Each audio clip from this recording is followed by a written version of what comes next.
అందరికీ నమస్కారం ఫ్రెండ్స్.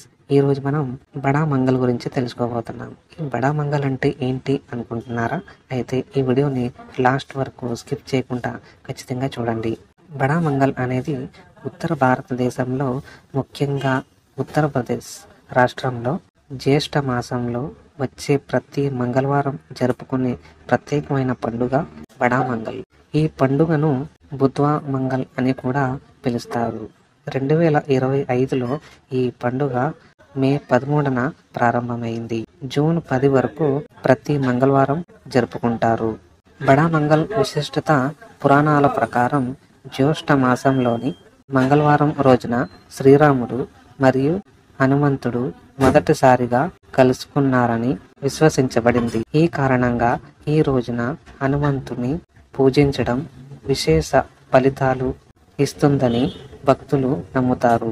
పూజా విధానం: బడా మంగల్ రోజున హనుమంతుణ్ణి పూజించడానికి భక్తులు ఉదయాన్నే లేచి శుభ్రంగా స్నానం చేయాలి. వస్త్రధారణ: ఎరుపు లేదా కాషాయ రంగు వస్త్రాలు ధరించాలి. పూజా సామాగ్రి: హనుమంతునికి ఎరుపు పుష్పాలు, సింధూరం, చమేలి తైలం, బూందీ లడ్డు లేదా బేసన్ లడ్డు నైవేద్యంగా సమర్పించాలి. చోళా సమర్పణ: సింధూరంలో చమేలి తైలం కలిపి హనుమంతునికి చోళా సమర్పించాలి. హనుమాన్ చాలీసా, పటాలు, బజరంగ్ బాణ్, సుందరకాండ పఠనం వంటివి చెయ్యాలి. ఇక దీపారాధన: చమేలి తైలంతో దీపం వెలిగించి హనుమంతుణ్ణి ఆరాధించాలి. భక్తి కార్యక్రమాలు: ఈ రోజున భక్తులు ఉపవాసం ఉండి హనుమంతుని ఆలయాలను సందర్శిస్తారు.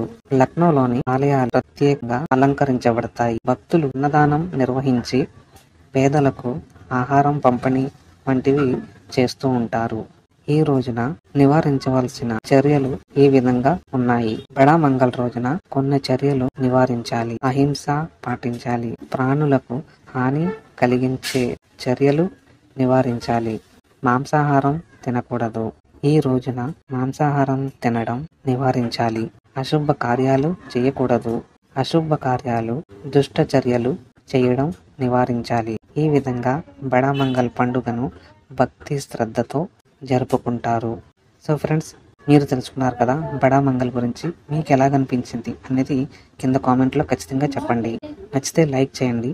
ఇలాంటి మరిన్ని వీడియో కోసం మా ఛానల్ని సబ్స్క్రైబ్ అయితే చేయండి. Thanks for watching.